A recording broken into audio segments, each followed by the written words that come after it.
All right, everybody, summer has officially hit, and it means that it is time to start talking about how to take care of your dogs during the heat of the summer. We've compiled a video of all of our best tips and conversations over the years about how to not only keep your dogs safe during the summer, but appropriate ways to acclimate them to the temperatures and continue to train them preparing for the fall.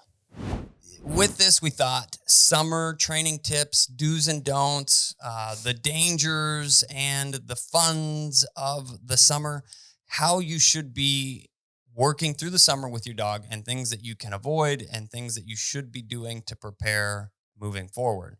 I think one of the biggest things to probably cover when it comes to the summer is the heat. Okay. I would say so as well. Depending on what part of the country you're in, heat is a bigger or a smaller factor, but every place in the country during the peak of the summer, heat is a factor. And dogs, depending on where you're at, have different acclimations. So if you're down in Arizona, your dogs may be acclimated to slightly higher temperatures, but you still have to be cautious about exposing them to too much heat. The same up in like Minnesota or something in the summer. Your dog may be acclimated to a different level of heat tolerance, but again, all levels of heat can affect your dog differently. Air temperature, humidity, sun intensity, all of those things play a huge role in how the dogs are affected by the heat. And acclimation being a big part of that. I think this is something that people misunderstand or maybe overlook or just flat don't know. Okay. But it works for us, right? So the first warm snap coming out of the winter, right? That first day, it might be 60 degrees and the sun is shining. There's no wind. There's no clouds. And you step outside out of the dead of winter and you pop into the 60-degree day and you're like, oh yeah, this is t-shirt and short weather. I'm ready. I remember doing that in North Dakota, especially like those first few spring days where it was like, 55 and sunny. It's shorts weather in North Dakota. Absolutely. Heck, I saw people wearing shorts during the middle of winter in North Dakota. There's some dummies up there. I was going to say some very strong, hardy souls, but yeah. When there's a wind chill of below 30 degrees and a guy's wearing shorts and a hoodie. The hoodie is the thing. Life, yeah, right? Of a college student. I mean, it's like there's legitimate concerns for frostbite. Doesn't matter how tough you are, your skin will still freeze. Anyway, we digress, and there are different ways to be acclimated to those temperatures. The same when we start hitting winter time frame. I know when it starts getting chilly in the fall, it's like, I need all the layers. I need all the gloves. I need all the things. But towards the middle of winter, you can withstand those colder temperatures and they don't feel as harsh and daunting, I guess. Yeah, and the reason for that is acclimation. Your body has gotten used to the temperatures and the change and the difference, and we have to take that in consideration with our dogs. So right now, as we record this, we are falling into that category of rolling out of the cooler temperatures into the warmer temperatures. And I think it was 74 degrees the other day, maybe 70 degrees. But it was that situation where the sun was shining. There were very little to no clouds and not a ton of wind. And every dog was getting and there was increased humidity that day for sure. Yes, humidity. So there's a lot of factors that play in a role. And I think the key here is every dog in that situation acted, felt, looked, behaved as if they were very warm. And they're not acclimated to warmer temperatures, where later this summer, we're going to be praying for those 70-degree, 74-degree mornings to start off with because it's so cool and feels amazing. So the key here with the heat aspect of things when it comes to training or working with your dogs is reading your dog specifically. Don't call them a pansy. Don't say, tough it out, big guy. If they're coming to you saying, I am hot, and some of those signs are going to involve panting and more panting, Or seeking shade. You're working a field and the dog goes to find the shade by a tree or your exhausted. shade. They come up to you and they lay in your shade that you're creating, just standing there. They're too hot. They need to cool down. They need a break. They're tired, right? They're going to be very tired and panting and worn out looking. So those are the things that you're going to see. You're going to say, all right, buddy, you are hot, even though it doesn't feel hot. And I specifically said that when we were running dogs. I was like, it doesn't feel warm out here to me. It feels good. But I also don't have a fur coat. And them being closer to the ground is different too, because they're down in the grass. It's a little bit thicker cover down there. Air movement doesn't happen as much. So it can feel a lot warmer down in the grass where there's that insulation happening than up in the air where we're at, where there's more of a breeze able to reach us and things like that. And keep in mind, we sweat. So that helps with that evaporative cooling. Dogs really don't do that other than a little bit of moisture through their pads. But they are basically wearing this fur coat. They are insulated and they don't have evaporative cooling to really help them. That's why we will sometimes mimic evaporative cooling by getting dogs wet, cooling their ears where there's a lot of blood vessels, their bellies, things like that, so that when the air crosses those areas, it acts like evaporative cooling for the dogs that don't sweat. Another thing that we do that we didn't mention as far as like acclimating dogs is our kennel is kept warmer in the summer and cooler in the winter so that there isn't such a big temperature shock change for the dogs from inside to outside during those times. So I'm not saying we're keeping the kennel at 80 degrees or 90 degrees in the summer or 50 or 40 degrees in the winter, but we're trying to decrease that temperature change as much as possible without affecting the dogs, from an inside standpoint. 100%. So keys here are heat's going to play a role coming into your summer training if you haven't already seen it, and acclimation or, kind of working your dogs into it slowly and listening to them. They can't talk to us. So you've got to read the signs that they're giving saying, I'm too hot, and believe that the drive and desire the dog has is telling them, normally would overcompensate for some of these things. If they're to the point where they're that hot, it's serious. Don't ignore it. Yeah. Definitely be observant because like Ethan said, They can't talk. And we try and get out and train in the morning during the coolest part of the day before the day has had a chance to heat up. And I know a lot of people don't have an opportunity to train until evening time frame. And sometimes, depending on where you're at, you can sneak out some cooler weather in the evening, but a lot of that heat intensity is still there from the day and it doesn't really drop and cool off until overnight. And then again, first thing in the morning is kind of your coolest point of the day. So if that's a problem that you're struggling with, just finding enough time to train and work before it's too hot, use your weekends, get up extra early, get a little bit of time in the morning then. Well, the interesting thing is you may or may not have heard of heat exhaustion. And I'm going to look this up while we're talking. But I believe the majority of the symptoms are going to pop up like 1 to 2 days after. Like you're going to see it's something heat stroke or heat exhaustion. The problem about it is, so the problem with the heat issues is it doesn't take a ton to kind of push a dog over the edge. But once they've gotten there, folks, there really isn't a true coming back off of it. So if you cross that threshold into true heat exhaustion or a heat stroke, dogs are going to be drastically more sensitive and struggle with it for the rest of their lives. If it doesn't, in fact, kill them, okay? Dogs can die, and it happens.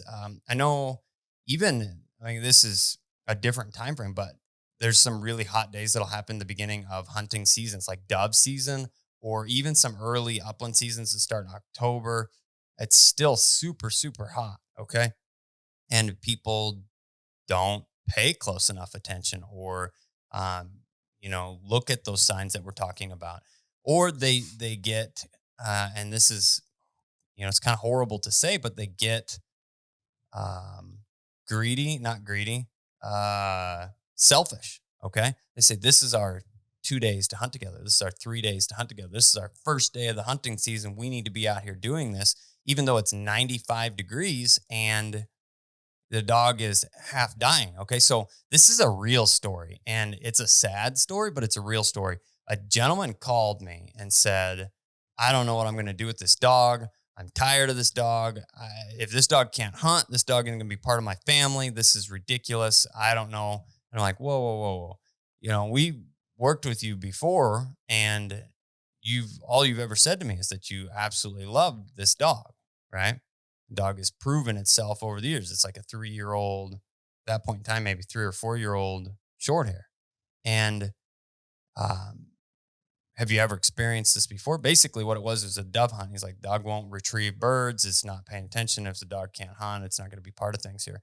Like, okay, so let's kind of break this down and walk through this a little bit. And come to find out, it's upper 90s. I don't think it was over 100, but it's upper 90 degrees. And the dog is literally sitting, baking in the sun. Well, and maybe a few pounds overweight. It's not that abnormal, for dogs to be a little bit overweight, and that's going to affect, its insulation.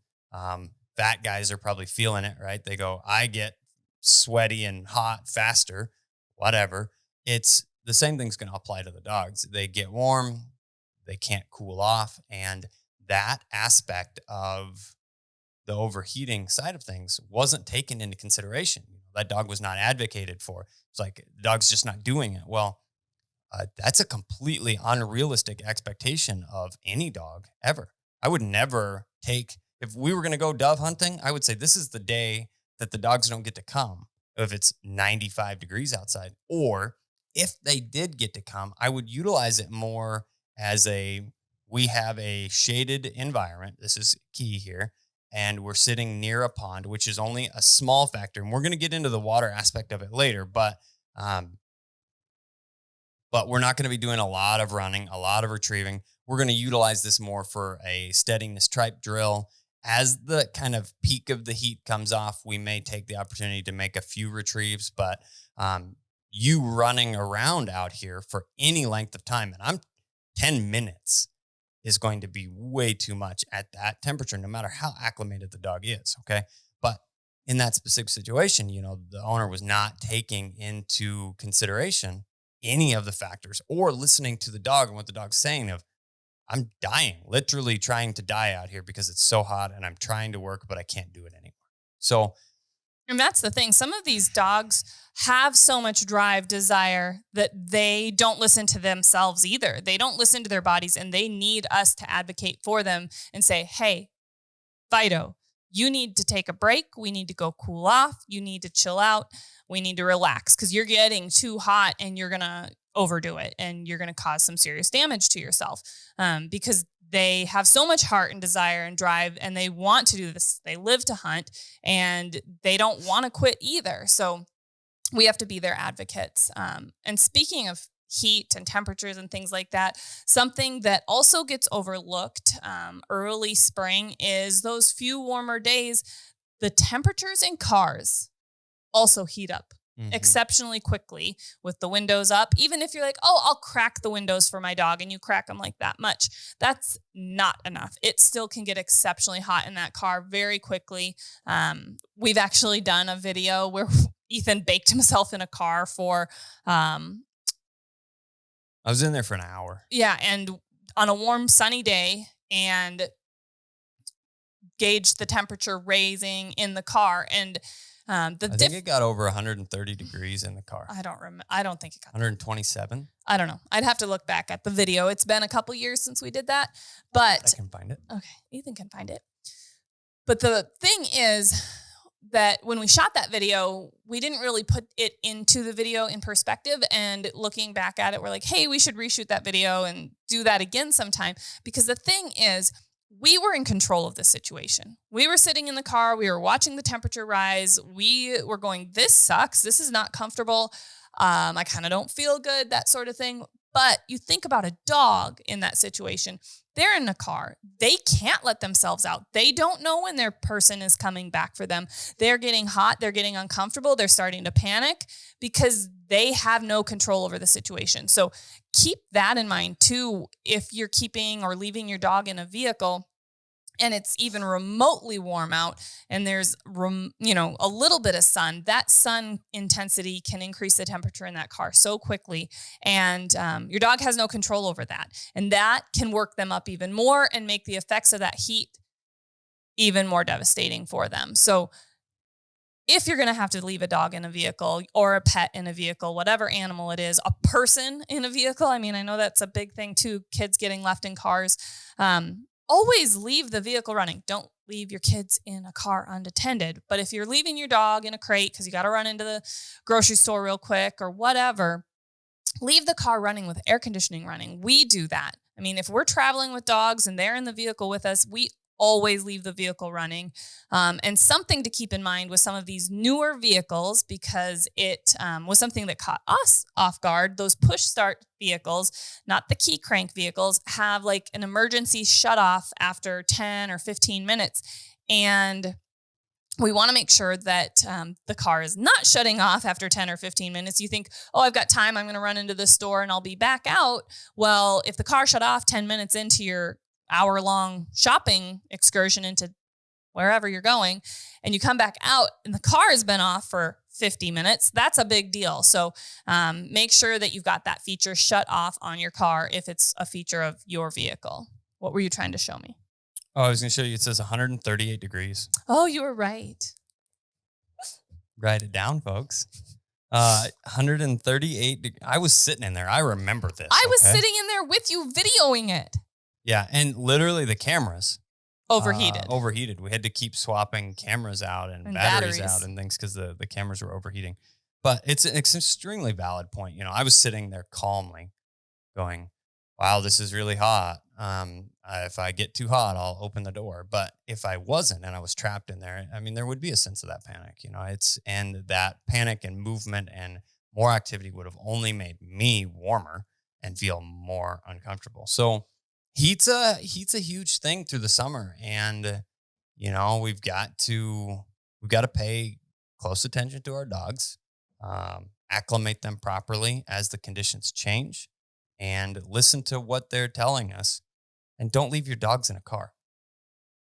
It's well worth it. I would say maybe $1 worth of fuel, but today that might be $5 worth of fuel. Totally worth it. I don't know if we have a dog that's worth $5 worth of gasoline to idle. Yeah, that's a tough one. Yeah. So I wanted to get back to, we talked about water and that kind of I think that people don't, I'm just saying this, like if your car literally idles for an entire day or an entire afternoon, because when we go to tests and events, I'll run my truck or vehicle all day long too. And maybe burn a gallon or 2 gallons, maybe let's say splurging here. We burn 3 gallons of fuel sitting there, right? All afternoon. Okay. I think anybody that has a dog that's listening to the situation can afford the $12 to keep their animals safe and healthy, right? Just throwing that one out there. We were talking about with the dove hunt and the water and the potential of swimming. Mm-hmm. So that is one thing that people think about is, well, it's the summer, it's hot out. I'm going to be able to train, work, and condition my dog by letting them swim all the time. We're going to go down to the pond and we're going to swim. Yeah, biggest misconception of summertime training.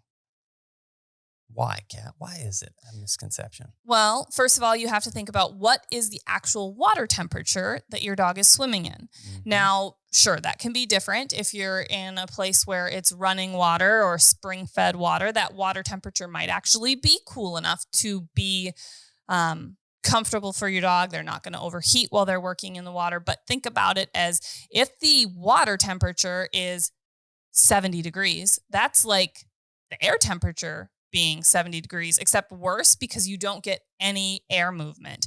They're down in that water, they're working, so they can actually overheat in the water, just like they could on land.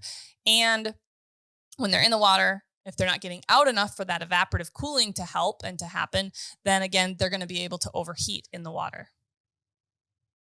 Yeah, it's I think that's probably one of the normal number one things that we hear from people is, oh, when it gets hot, we just go to the water and we play fetch and my dog loves it and it's so They much swim around with me in the kayak because they're in the water and water is cooler than outside. And I mean, I don't know, what's the average temperature of the water come? I mean, there's times when we go to the lake in the summer and it feels like bath water. it does. It literally feels warm-ish when you get in, and that's gross to think about. But it's warm. You know, there is no cool off.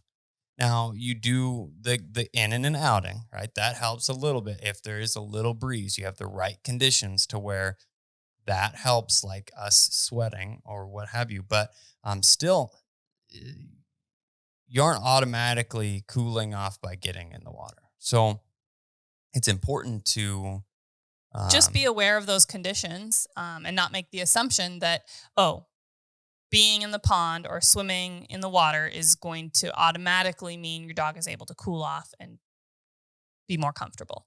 100%. Now, with that, I just mentioned going to the lake or whatever. We love to take our dogs with us, but dog, typically singular.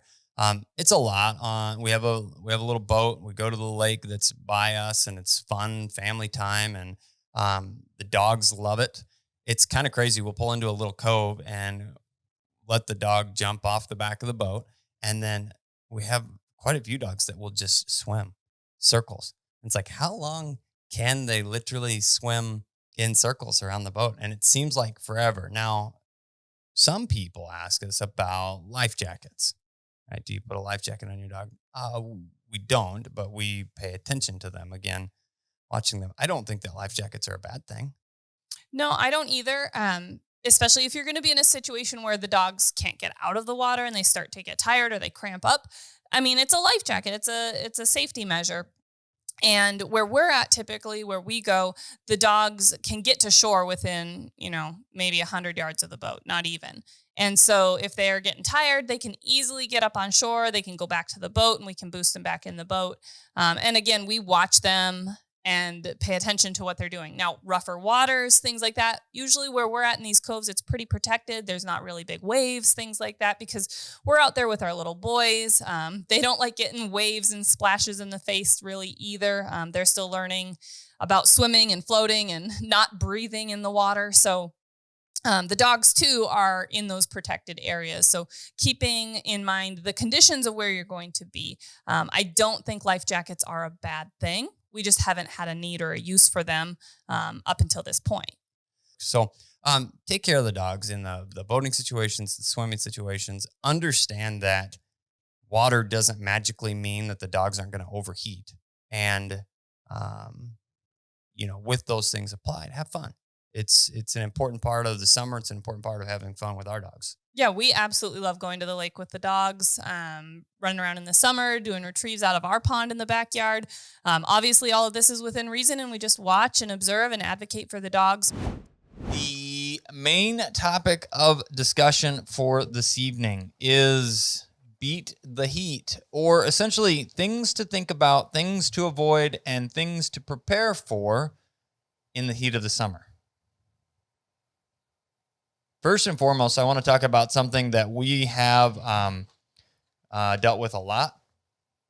Did you end up finding a picture, Charles? No, let me look real quick. These Outfox masks, which are something that we're using not exclusively, all the time. We're using them all the time when dogs are running in the field this time of year on free runs. Free runs are different. The dogs get hotter. They do more breathing. They go adventuring into the zones on our property that we know we need to be more careful in.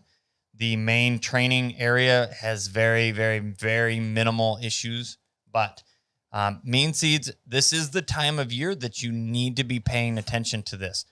The things to be looking for in your specific area are going to be any type of seed head on a grass, typically warm season grasses, not cool season grasses, but anything that has a head that has dried down and the seeds flake off of it, or you can grab them and they kind of poof in your hand, or any of those things.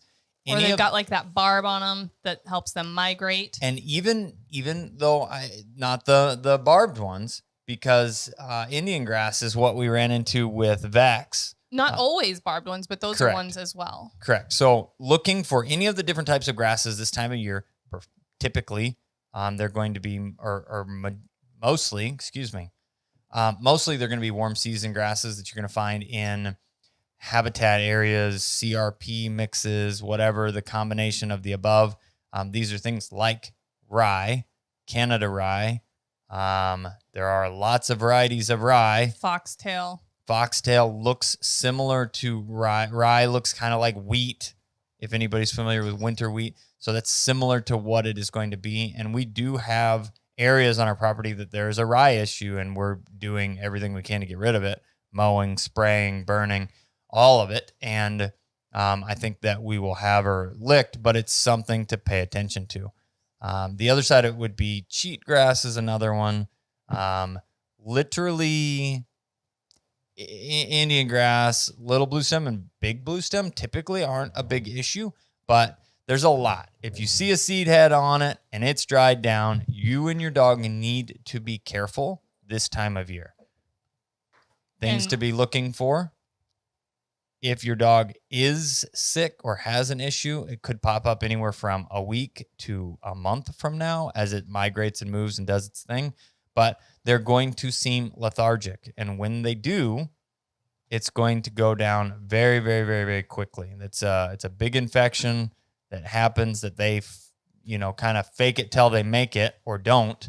But here's a great picture. All the dogs, it takes them literally seconds to figure out how to run around with them and get used to them. They can drink out of water buckets or whatever. You've got options for them to drink out of with the masks on. And they can get the masks off. So we clip them all to their flat collars. Yep. And with a little Velcro strap that... The Velcro strap still pops off, especially if they get into so I use a little carabiner, just a little cheap carabiner. Gotcha. And that still allows it to flip off. Like, they don't get stuck. It'll still flip off of them, but it just stays on their collar. Because, there's there's 3 or 4 around here somewhere. On the property, in the field. And the nice thing, too, about these is they can still see with them. They can smell with them, all the things. We were recommended to look into these by one of our clients and somebody that follows us, Emily Cox. She said to get them, look into them, and she said that their dogs run around with them all the time, and they call them their little hostages while they're wearing them. And so I have seen a dog pick up a dead bird and bring it to me with one on too. Really? Yeah. And they can retrieve. Yeah. That's crazy. The big thing with the masks is the number one thing to get them ready is be ready to run, put them on, and go run. The longer you let them just have it on where they're standing around, they'll try to figure it out. Once they're running, they forget, and then they don't bother them anymore. But if you let them stand around, they will figure out how to get it off, and then they will not forget. But another thing that people commonly have a misconception about is, well, if it's hot out, I can just swim my dog, and that will fix that situation because they'll stay cooler in the water and they'll be wet and all the things. And though typically the water temperature is cooler than the air temperature, it can still get really warm, as well as if the dog is spending an exorbitant amount of time in the water, they can overheat just like they can on land because they're actually not able to have evaporative cooling happen by getting up out of the water and that air movement causing them to cool off. We were talking about this in preparation for the test this weekend. Typically, you think about order of events at a test. You get your field work done first, then you might work into your tracks, then your water. And we're actually, especially because some of the days is going to be a combination between a natural ability dogs and utility dogs or UPT dogs. We're actually going to get the field out of the way for both levels of dogs first, and then get duck search done, because otherwise, as the afternoon heats up and those dogs are spending that much time in the water swimming, we don't want them to overheat. So just because it's water doesn't mean it's going to keep them cool. So keep that in mind and don't let your dog overheat working in the water for prolonged amounts of time in the summer. The other side of it, though, is with the little bit of new information that I personally have learned about ice baths. Everybody has probably seen the big craze of sitting in ice cold water for a short period of time and how that stresses your body and it does all of the things. So it talks about water being extremely efficient in dissipating heat. So it doesn't take a lot cooler water than what the dogs are, but it is important just to be considering what Kat was talking about with the temperature of the water and how that would equate to the temperature of the air and how dogs would be affected in that. I was reading and zoned out. Did you talk about the Charles's formula for Texas? That was the next thing that I wanted to talk about is people always ask us, well, how hot is too hot to be working my dog? And the thing is, it is, there's a lot of factors. There's a lot of factors. So not only are we looking at air temperature, we're also looking at, what the temperature feels like, which includes humidity, and dogs' conditioning plays a huge role in their acclimation to that temperature. So you get a dog that is from the north, not used to super hot temperatures or humidity, and then you go down south where it's hotter and more humid, and they have no time to acclimate and adjust to that. That's going to be a lot harder for them to adapt to, as well as Charles, when he was down in Texas, especially this last year, it always is like, well, when can I run dogs to be safe? And you have a formula that really seems to work. Yeah, it's basically, and I think I got it from a NAVDA seminar too. But basically around the 140 mark when you combined temperature and relative humidity. And the reason it works so well is because you can go, well, it's 75 degrees outside. That's not, it's not that hot. It's not terrible, right? 75, but it can be 80+% humidity down there, and there is zero evaporated. I mean, you cannot cool them off, and they just stay wet, and it's almost worse. I would rather it be 80 and 40% humidity, and the dogs can go, especially once they've been down there for a while. But that humidity really just traps the heat, and they can't evaporatively cool, and it's thick. Even when it's humid when we're working, it's just like you're drinking your air, and it's so uncomfortable. So my little weather station said 98 one time, and I was like, it cannot be 98% humidity. And I looked outside, I'm like, oh, I can see the water. It is definitely... It's not actually raining, it's but just it's wet. just hanging there. Yeah. It's almost like you're in fog. So I remember one time Kat was in ROTC, and when she graduated, I rode with her mother cross country. This is when she and I just started dating. Cross country to back in the day when there wasn't GPS and you used MapQuest. We did use MapQuest. We got lost in St. Louis, and then we got really scared and had to give some people some money in the middle of the night because they gave us directions.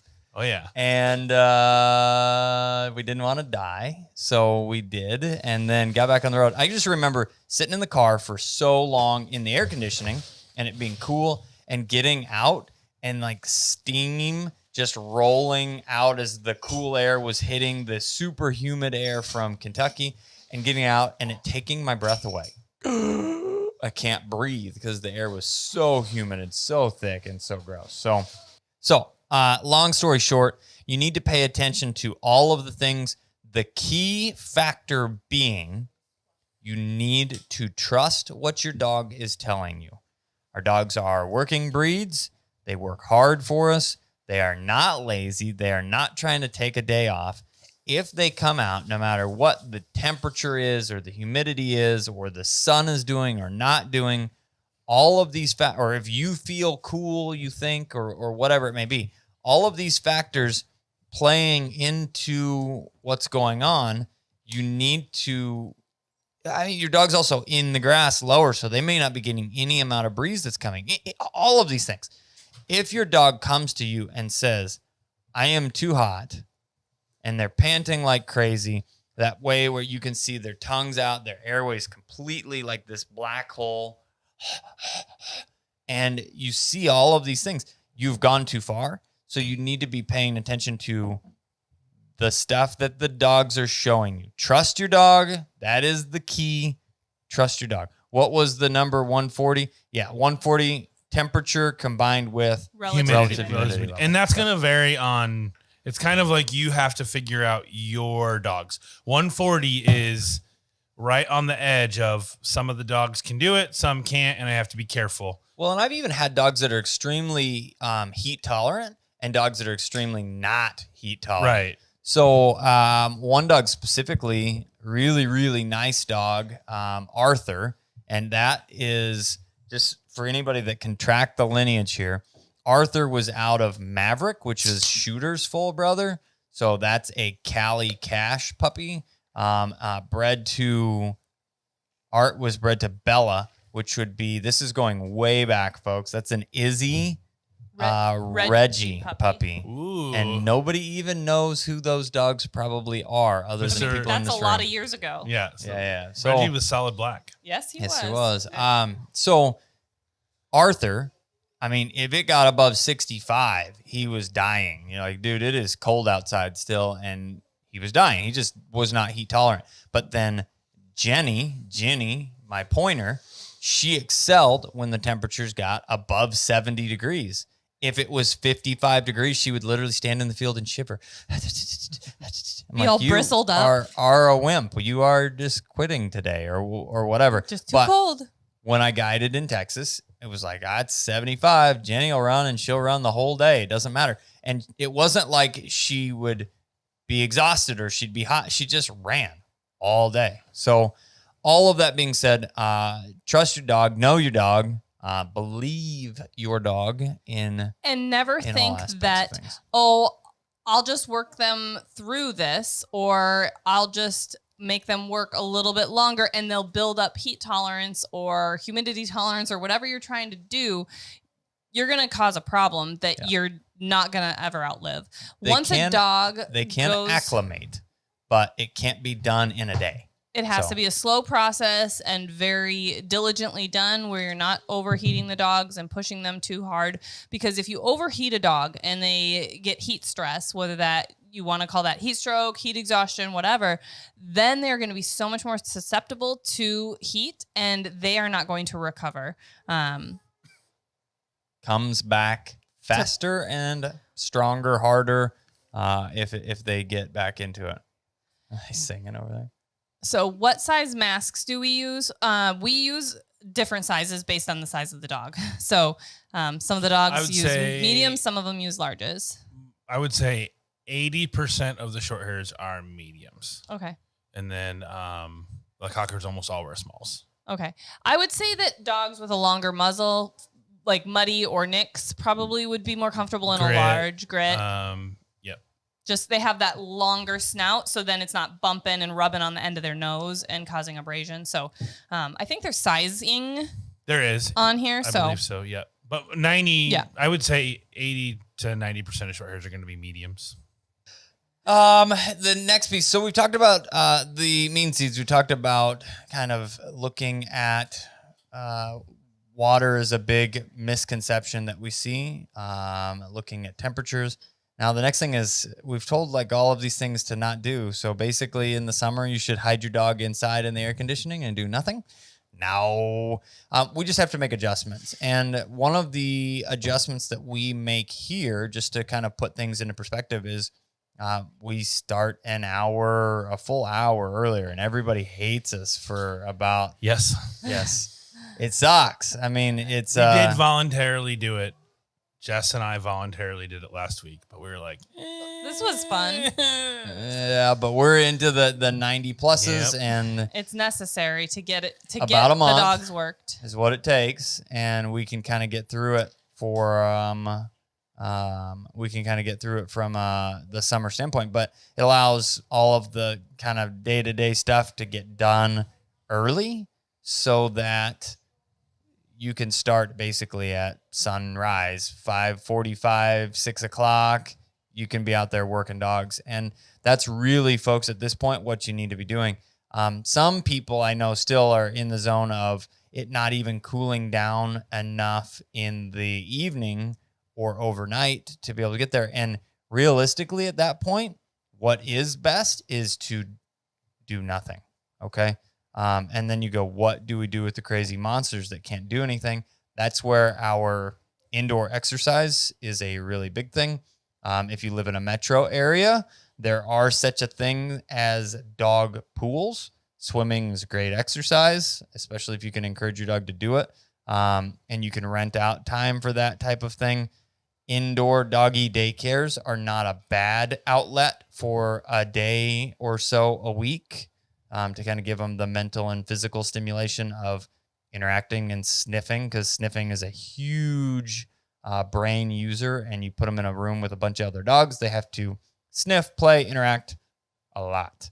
The other side of it would be treadmills and slat mills.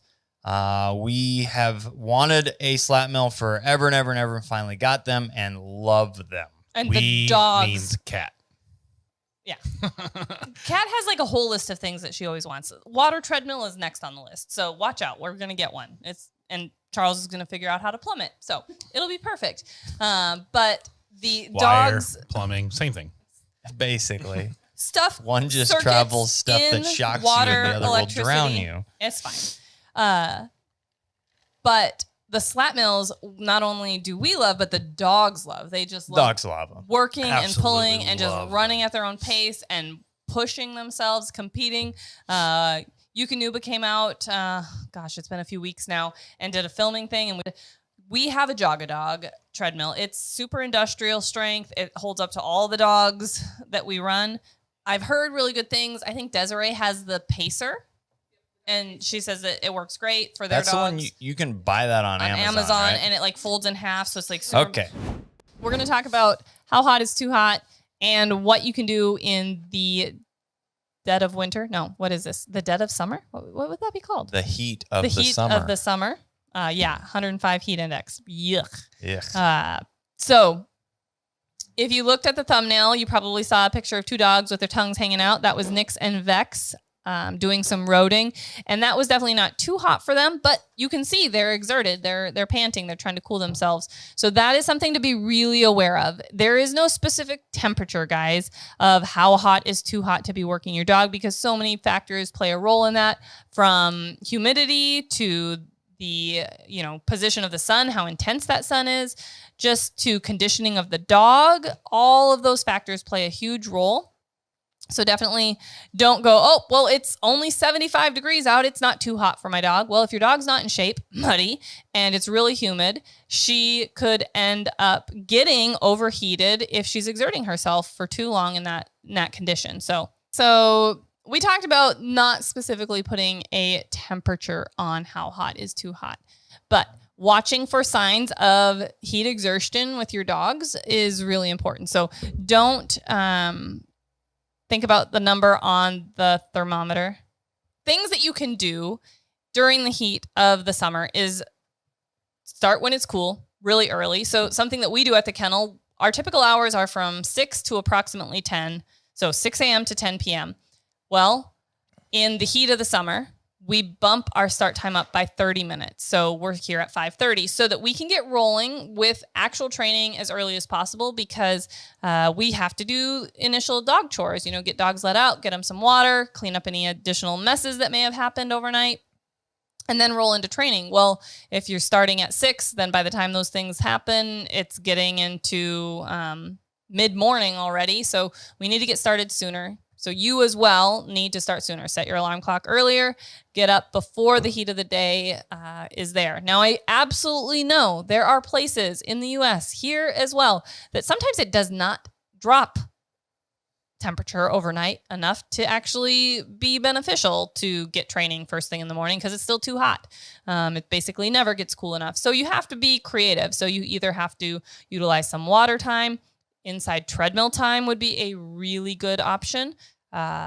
You can get some less expensive dog treadmill options on Amazon. There's a dog pacer that folds up really well. We use the Jog-A-Dog, but we use it all the time. So we needed something super industrial to hold up, I guess. You could get a water treadmill. We don't even have one of those yet, but you could get one. They're kind of ridiculously priced. But yep. if you Slat price mills, out 3 dogs going through water treadmill therapy by the Like at a recommendation. rehab center or something like that. It's cheaper to buy the water treadmill if you have a place for it. Yeah. So, things like that for indoor work. I know that there's places that you can go for indoor swimming for dogs during the summer or during all year round. So you can check places like that out as well. Ethan, what suggestions do you have? I think you've nailed most of them. The biggest thing is it's less as far that I can give as far as suggestions on the actual activities to do and more just coaching or recommending or explaining the specific signs to look for and how to go about recognizing that your dog has gone too far, but recognizing that you're headed that direction before you actually get there. Yeah, because it's definitely better to stop while you're ahead before you go too far, because once a dog has exhibited and experienced heat exhaustion, it usually comes back faster, easier, and sometimes worse. So, as much as it sucks to say this, majority of the things that we have are speaking from experience. We've seen it firsthand. Now, we've been really, really careful. I don't know of any dogs that I've personally been working that I've pushed to a point accidentally. Like, this is not an intentional thing, and nobody that deals with it would be an intentional thing, right? So you're not going, I want to cause heat exhaustion, and neither would either of us ever. But I don't know that we've ever dealt with a dog firsthand that we, like I've been with people where it's happened and helped, right? So, but one specific example, a guy that was hunting in South Dakota, and you're thinking South Dakota in the middle of hunting season, it was 78, 80 degrees, something like that, the first week in November. Now, granted, fortunately, those were the 3 most epic days of pheasant hunting that I have had in the last decade. I'm telling you right now, we shot 10-man limits 3 days in a row, and we didn't hunt 2 total hours in the field. Let's say 3. We didn't hunt 3 total hours in the field.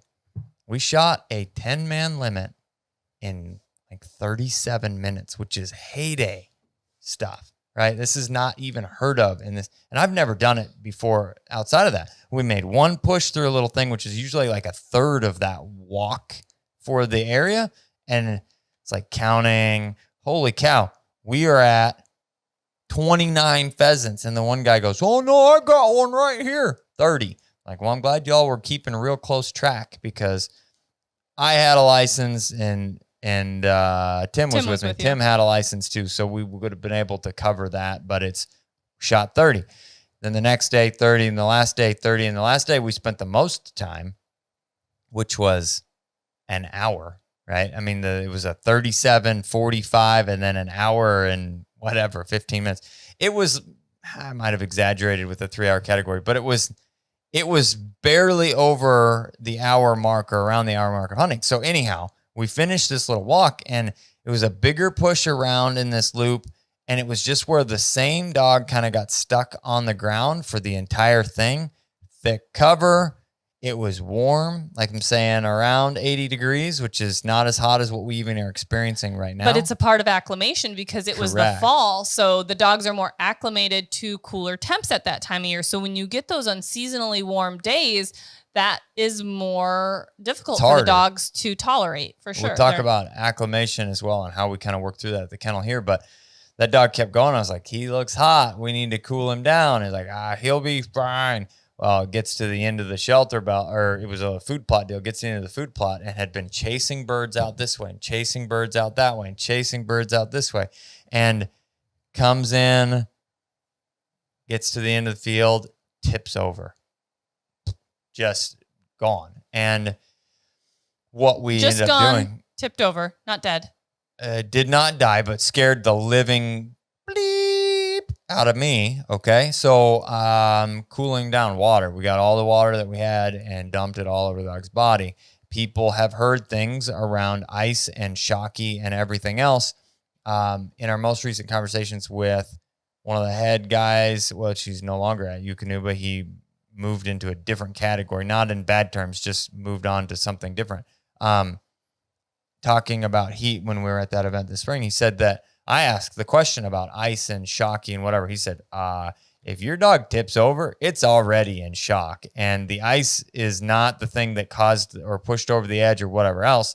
It's the best thing in the potential of cooling. You're to the point where you need to get their temperature down as quickly as possible. That's the most important thing at that point. And he said full submersion in water and running would be best. So if you're near a stream or river or something like that. Circulating. There's not many streams or rivers in the middle of the South Dakota prairie. So we had a cooler and we had water, and I had my water truck, and we get her over there, just ran water on her until I ran out of water for the day. You know what I mean? It was just continuously pushing the more cool water. So, and that's the ticket. They come back fairly okay if they haven't been pushed too terribly far, but a dog that tips over has been pushed. I mean, imagine yourself just not being able to do it anymore. And none of you here, and me included, are as tough as any of the dogs that we run. So it's saying something if they just can't go anymore. But so keeping your dogs cool, wet helps with that evaporative cooling for sure. And water on them is better than in them for the most part. They do need, to stay hydrated. But yeah, is this one of the water tubs down in Texas? Yep. That's Banks, right? Banks and Breezy. Mm-hmm. Cash money in the banks. The biggest things, though, coming out of the heat aspect of things is acclimation, making adjustments to your training to fit the windows, right? You got to get up early or you got to work in the evening. Utilizing water, but paying attention to the fact that in the peak of the summer, the water gets hot as well. And your dog, somebody gave me a schooling on YouTube about thermodynamics and how that was the stupidest thing that they've ever heard, that your dog could overheat in the water. Well, I'm telling you right now, if the water is 85 degrees, that's 85 degrees that your dog has submersed itself in, okay? They're going to have the potential to overheat. Now, will they cool down when their body is wet and they come out and some wind blows across it? Yes, but that doesn't magically make them cool enough at that point. So all of those things being considered, you need to utilize water where you can. And then the last but not least is, there are just times where it is too hot. And what do? You utilize inside exercise. That would be treadmill time. Okay. That can be done in the AC, or that can be done in the heat in the dead of winter when it's up. Those northerners that are watching that have 3 feet of snow on the ground and it's negative 35 with a wind chill of negative 135 or whatever. Cold, right? Colder than Billy Hell. That's what my great grandpa always used to say. I don't know what it means, but it meant cold. I don't know what it means more specific than that, but he always said it all the time. So outside of that, Kat, we've talked about acclimation. We've talked about water. We've talked about making adjustments to training. Charlie, what do you think? Anything else we got in there? Just don't be afraid to work on obedience inside. So everybody's dog struggles at that. Duration. I specifically think we chatted this afternoon. I've been doing more like lining drill type stuff. It's really short, 4 or 5 minutes, maybe max, and then they're back inside, but it gives them something to work on mentally. So they have to think a little bit to do it. So you can kind of get both worlds. Yeah. And trained retrieves, heat of the summer, great time to work on those.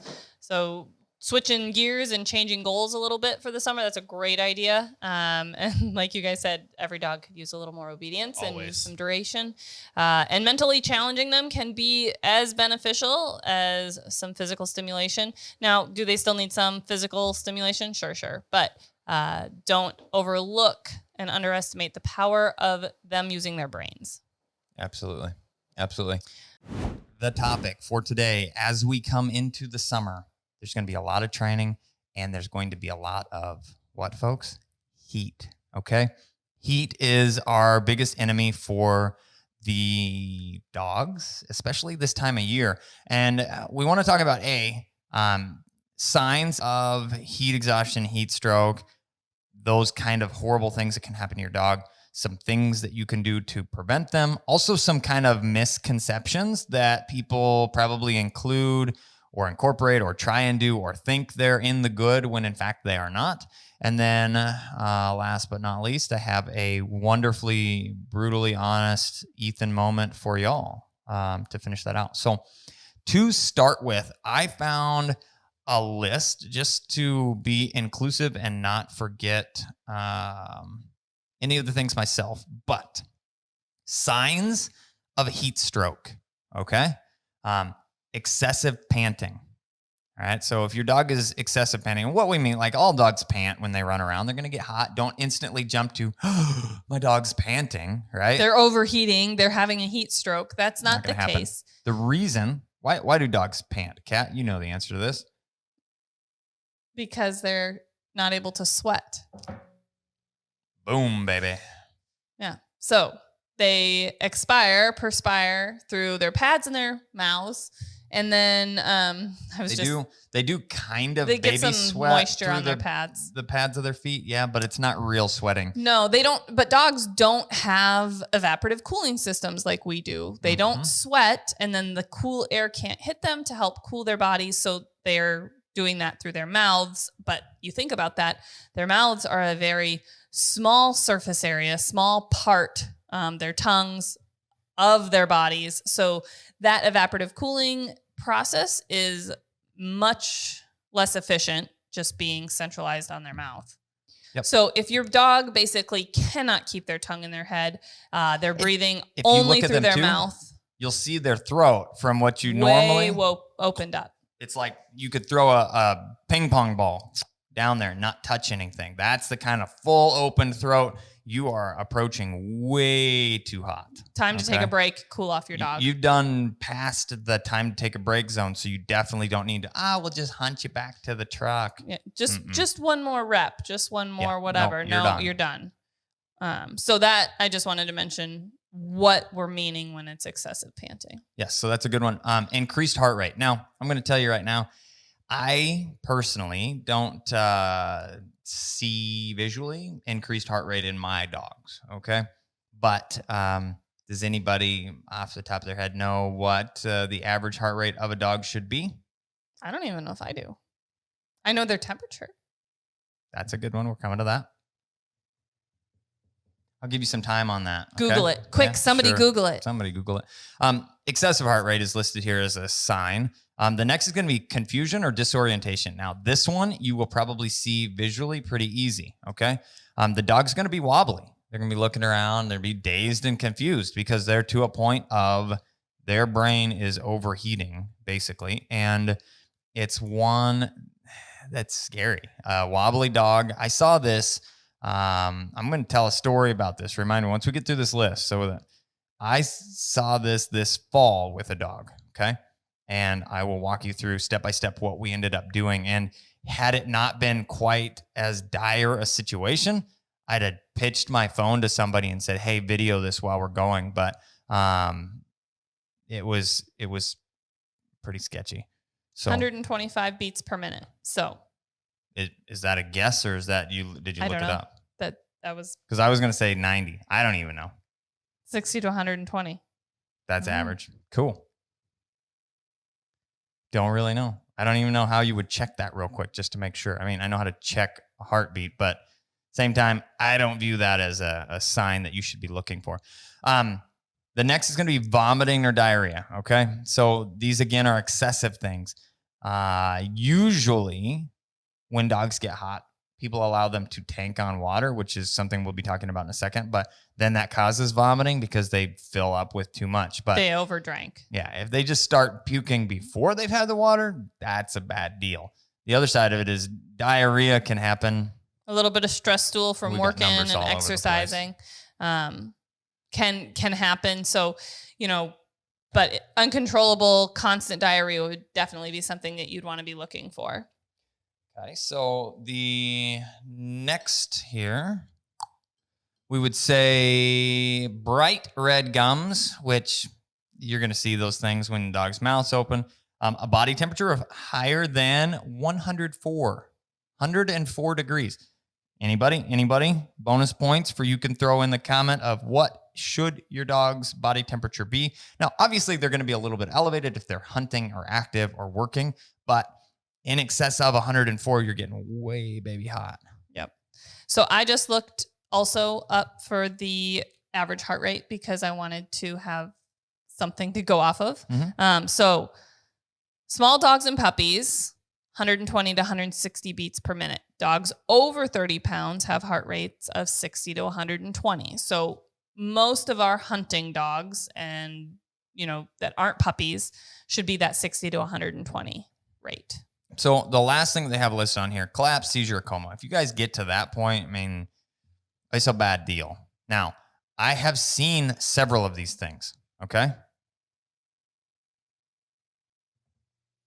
I didn't know if your list was done. Yeah, Sorry. That's it. That's the last on this list that I found that seemed fairly inclusive, okay? So. And nobody's bopped in with temperature on the dog. So average temperature for our short hairs is about 100 to 101.5 degrees.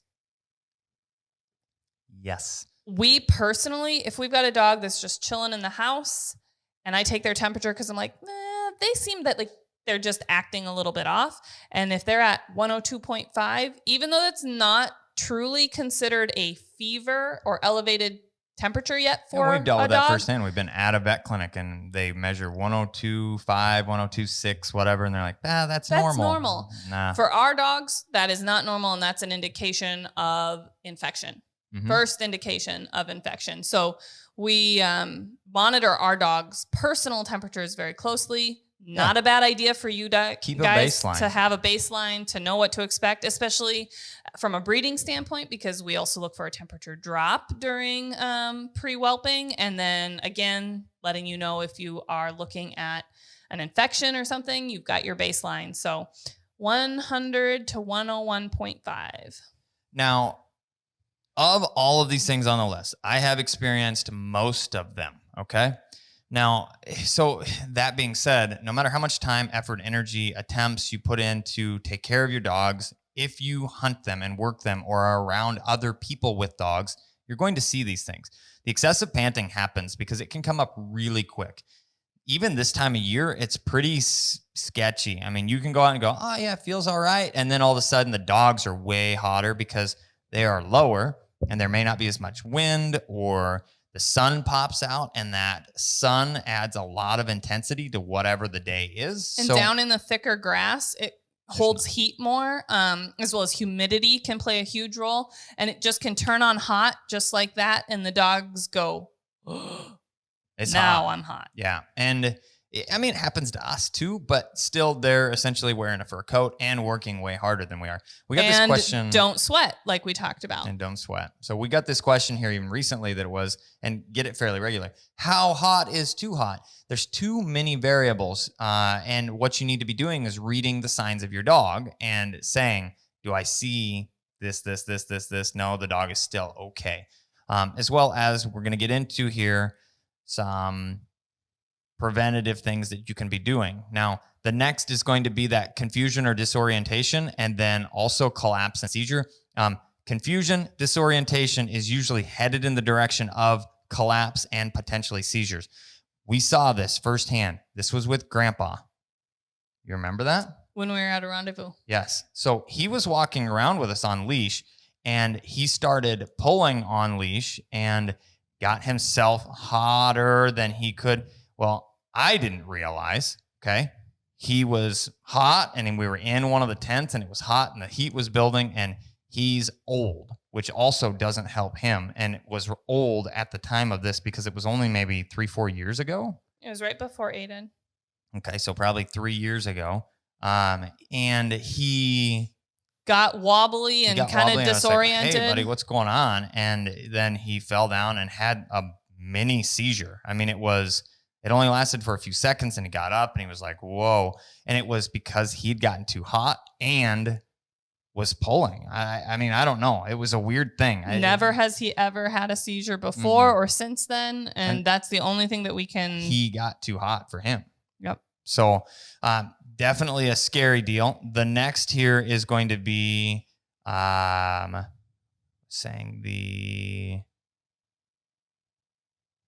another situation was hunting this last fall. Okay, so this last fall we had some abnormally warm temperatures, and this was later in the season. It was kind of a weird deal when we were in South Dakota. Opening weekend was nice. It was like 60 degrees and 55, 60 degrees, which can be on the edge of warm, depending on sun and wind and things like that. But then the next, like rolling right into that next week, so 3 to 5 days later, we had a blizzard, and the snow was on the ground for almost 5 to 7 days. And then by the last week that I was up there, which is like mid-November, it was highs in the 70s, upper 70s. And we finished out a hunt, and it was like one of those deals that I could tell it was warming up, and we kind of, birds started popping here and moving into there. And then, that was weird. Popping and moved into this next zone. Everybody's fired up, like, oh, let's go. Well, at this point, this specific group has quite a few dogs. So I had maybe one dog on the ground, but then I was helping direct people as well as watching other dogs. And I see this dog that was not mine on the ground, and it's hunting. And I'm like, girl, you look hot. Like, just, you don't seem like you're doing great. And I was trying to get her, and then there'd go a bird and she'd take off after it. Well, she's not running, with us here. Then she chases this bird because the handler was over here, so they're not seeing exactly what's going on. And there she runs out 300 or 400 yards and then ends up circling back. It was a thinner, like, food plot, grass strip area, and then bare open fields either side. So we're out wide, and she's running this open field and then loops around. And about the time I'm trying to catch her to stop her because she's hot, and I'm starting to see these things. Her tongue's hanging out of her head. She's panting excessively. It's warm outside. Well, then there goes another bird, and she takes off. And about the third time, we get to the end of this, and I'm trying to get this dog. Well, then more birds go. And it was just chaotic South Dakota adventure of birds everywhere. And we get to the end, and I see her, and I'm trying to get water, and I'm trying to get her cooled down, whatever is going on. And I see her, she just collapses right there. She just couldn't do it anymore, and pushed herself to the extreme because I couldn't get to her. I couldn't get to them. It was just a chaotic type situation. So instantly everybody's like, well, I've got water. They start pulling water out of the cooler. No, bad. Okay. And the reason for that is it's too big of a shock. They're essentially pouring ice water onto a dog that's overheated. So we're going to go from way too hot to too cold, essentially way too fast. So we stopped that. I have lukewarm water, essentially, that's in the tank in the back of my truck. So it was filled up in the morning, but it's been bouncing around. So it's like 70 degrees. I got bowls of that and start wetting her down, and then got her up. They're like, oh, we'll just let her cool off here. No, she's laying flat on the ground in the grass where there's no wind. She can't cool off. So I soaked her whole body down with this warm-esque water, then got her up and started walking her around. And we walked and we walked and we walked, and she's wobbly, and I would stop, and she's wobbly, and like, can you stand on your own? And she'd start to just like fall down. No, you still can't. Continue. Now, the places that we had to get wet, I wetted her whole body down because at this point it was like every inch of her is going to get a little of that breeze across it, and we can help the body temperature come down. Cooling, yes. For sure.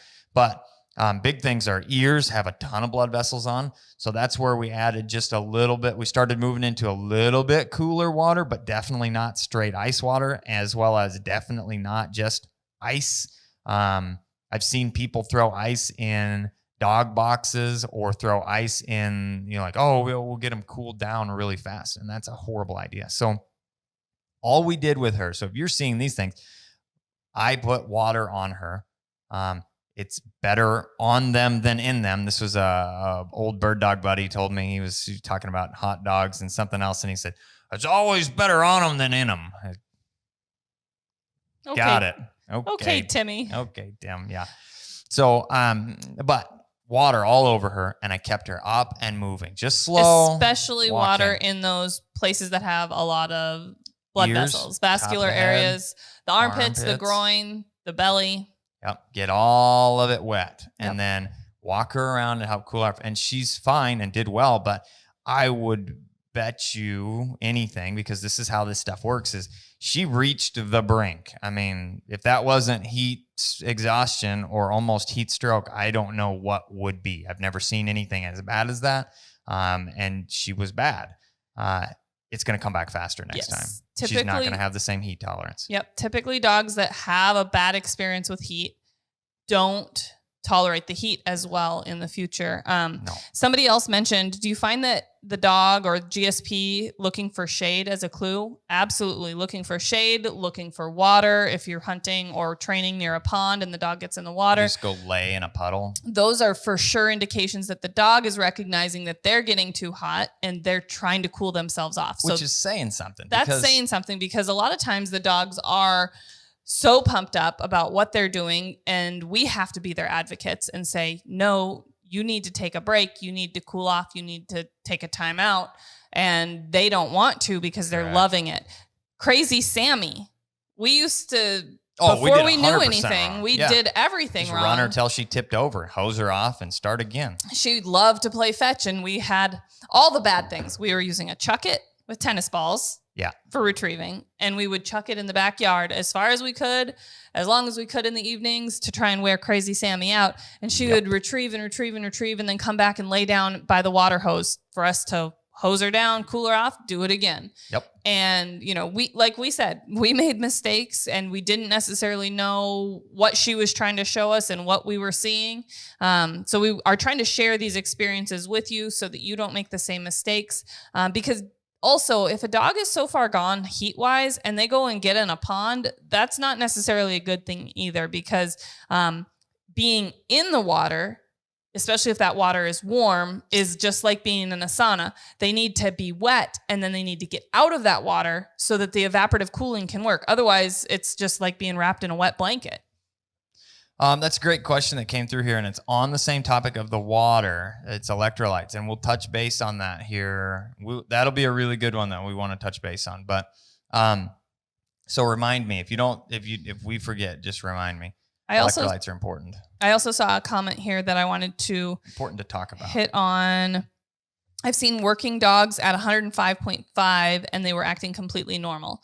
So the other thing that I want to mention is, like we said, our dogs' temperatures, we know their baseline. Obviously, there's going to be differences between breeds, size of dogs, things like that, as well as acclimation makes a huge difference. Mm-hmm. You can get a dog first time in the spring, first warm days, that they can't handle 70 degrees. No, especially you bring some northern dogs down to the south, and we qualify as central dogs going to the south. When I go down and hunt in Texas, there's times where we're coming out of winter, right? Cold. It's January. Our dogs are used to 30 Cold. Degrees. Yep. And then I go down and it bops up to 68. They're sucking wind. By day 3, they're usually better. A little more acclimated, but it takes time. Mm-hmm. And that's one of the reasons that we keep the temperature of our kennel a little more moderate. In the summer, we don't keep it at 68, 69 degrees air conditioning, because when they have to go outside and work hard, they can't have that giant shock to their system. Yep. So we try and keep it closer to 75 degrees in the kennel during the summer. Same thing in reverse. Yeah. Same thing in reverse in the winter. You know, we're not keeping it a roasty, toasty 75 degrees in the winter. We're keeping it at 65 degrees in the winter so that it's not as big of a shock to those dogs. Somebody accused me of being a tightwad, saying, oh, you don't like to climate control this facility for your dogs. I'm like, no, we can do anything. We need the dogs to be acclimated. It's not like, and there's a fine line with that, because dogs can take drastically colder and warmer temperatures than what is optimal, but what is optimal is important. So we need them to be acclimated as close to the temperatures without being too far that direction. So if we're keeping it too cold, then they're having to work too hard to maintain their own body temperature. And then it's like a vicious cycle of not ever being able to feed them enough, because shivering takes a lot of energy up. Staying warm takes a lot of energy. So it is, that 65 range is really good in the winter, dead of winter, and then that 75 to 78. Like right now, we're 75 because we're coming into the warmer days. When our average temperatures outside are starting first thing in the morning at 75 degrees, which we're not far from. 78 and, under 80 is ideal. But the closest to that we can get, the easier it's going to be on them going back and forth. So good information. Good information. Okay. The next thing is we've talked about some of the signs as well as kind of how to take care of these dogs that are showing these things. Then the next thing is going to be some of those misconceptions. Okay. Kat mentioned it or kind of touched on it, is the water. Okay. People are like, oh yeah, summertime, I'm going to train my dogs in the water. Okay. What temperature is that water is the question we have to ask. Dead of summer, that water can get pretty warm. Especially if it's a shallow pond. Even though it's wet, doesn't mean it's cool. And not going to be evaporative cooling if they are staying in the water constantly, and they can overheat in the water just like they can overheat on land. All right, so there's a Cheney Lake. Ooh, the water temp has come down with a lot of rain recently. That's old, maybe. But also the lake is going to be a little bit different story than a pond that you're training in. And because there's so much more volume and it's deeper water. But like our pond in the back here, it's maybe 5 feet at the deepest point. And it's going to heat up a lot more. It's going to feel like bath water. And that's not going to be very cooling to a dog. Well, it's the equivalent of 75 degrees. So if you're working them hard in that and it's hotter outside, 75 degrees in the water, they're never getting out of that 75 plus degree weather. And that's hot, folks. I mean, that's hot. So it's not a magic answer just to play in the water. Now, if you have running water, now, I'm not recommending you go to the Mississippi, down south and throw your dog out there. But if you have, there are places where a river or a stream is swimmable or something to that effect, and you have a strong swimmer, it's a calmer area in that. But that moving water is going to be naturally cooler because it's not sitting there to stay warm. So that would be an option. Just depends on what kind of body of water it is, as well as the size of the body of water. A bigger lake is going to, it's never going to warm up to the extent. I think, what were we? We were up in the north. Oh my goodness. Yeah. When we were in Michigan visiting. It was hot outside. Our friends in the UP. It was in May or June. Memorial Day. It was when we were there that Katie just posted that. Like, we miss you guys. Yeah. So it was around Memorial this time.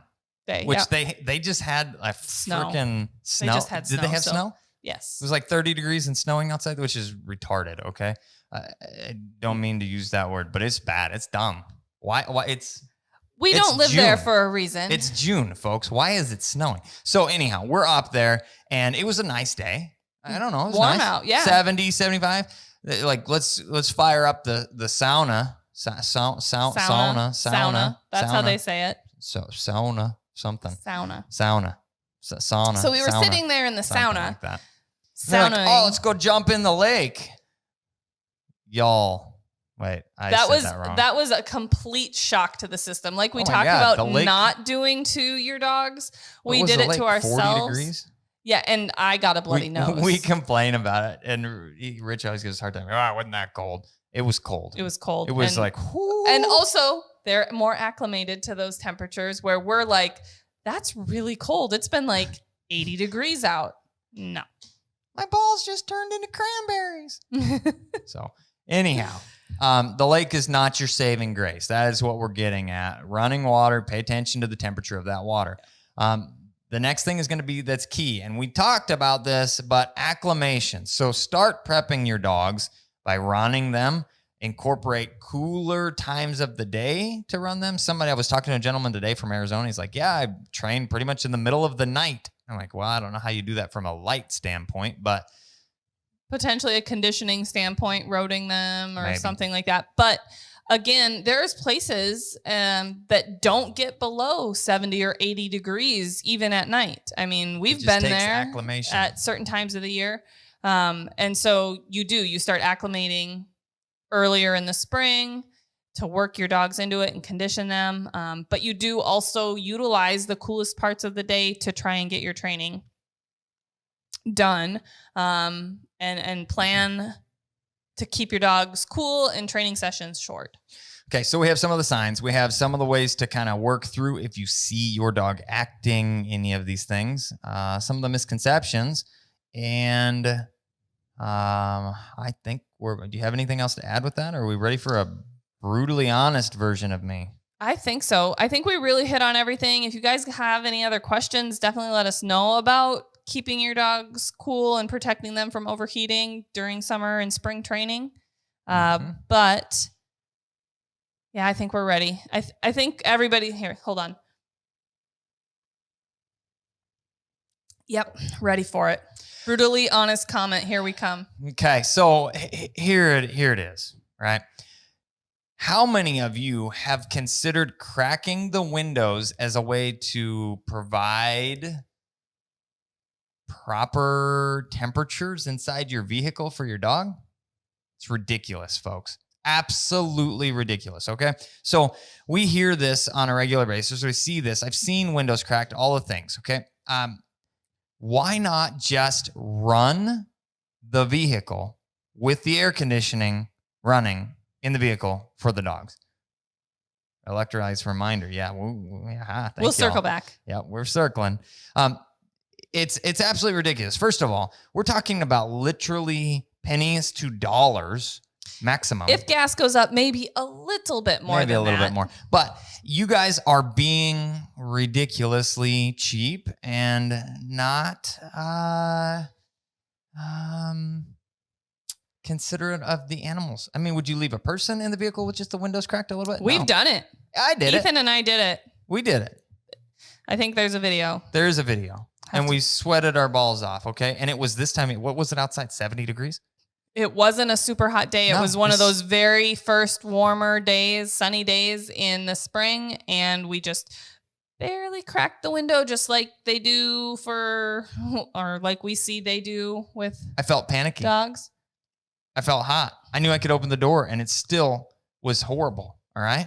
It got to be 125, 130 degrees inside the car. How hot it was. I don't think it got that hot. It was hot. It was hot. It was over 120 degrees, I guarantee it. It's been a couple I was there. Years since we did that. But don't be cheap. Don't be tightwads. Take care of your animals. If you have to go someplace with them, leave the vehicle running. Lock the doors.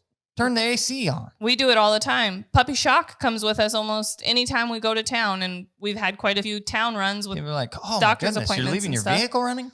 Yes. I have a dog in there, and they're going to stay cool in the air conditioning. Safe. Okay? And one thing that I do want to mention, because I didn't know this. If your vehicle does not have a key, if you have a push button start thing, that sucker will shut off on you unless you turn that feature off. If it's like within 15 minutes. It got over 120. I remember the video. Oh, okay. It was hot. It was hot. I was sweating just thinking about it. Yeah. But make sure that you turn that feature off. There's a way to turn that feature off, but you have to do it every time you turn the vehicle on. It's annoying.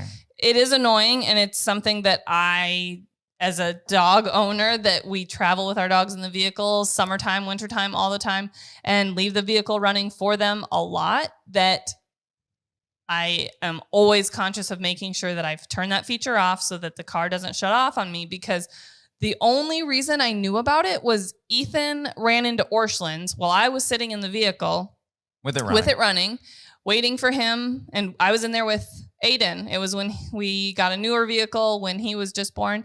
And we were sitting there and I was just hanging out waiting. And Orscheln's trip took a little bit longer and the car just shut off. And I was like, what just happened? Why did that just happen? That would have been terrible if it had happened for the first time. When I wasn't expecting that to happen. The vehicle was just left running with it locked. Yeah. Yeah. And then we were like, well, there's got to be a way to shut this feature off. And we researched it and we figured it out. And there is in the settings a way to do that. But if you've got a newer vehicle, definitely make sure that feature is turned off so that your vehicle will stay running for longer than 15 or 20 or 30 minutes or whatever it is. But take care of your dogs. We see it all the time. I mean, even at hunt tests and trials and everything, dogs are staked out, oh yeah, look at that. They've got a bucket of water next to them. It's not enough, folks. They're sitting there baking, okay? acclimation is important. We can't just have an ice box to go out into the heat, but you still take care of them. All right. If you feel hot, they feel hot or hotter. Okay. There it is. Brutally honest, no sugarcoating. Don't do that. All right. Let's get to some questions. Electrolytes. Okay, fine. Electrolytes. We'll talk about circling it. back. We're circled. Electrolytes. Okay.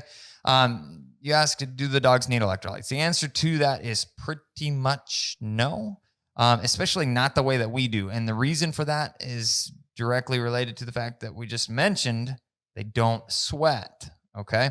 When we sweat, the reason we need electrolytes is because we lose a lot of those salts, which is why your sweat is salty and you need to replenish those electrolytes because of all the sweating. Dogs don't sweat. They don't need electrolytes the same way that we do.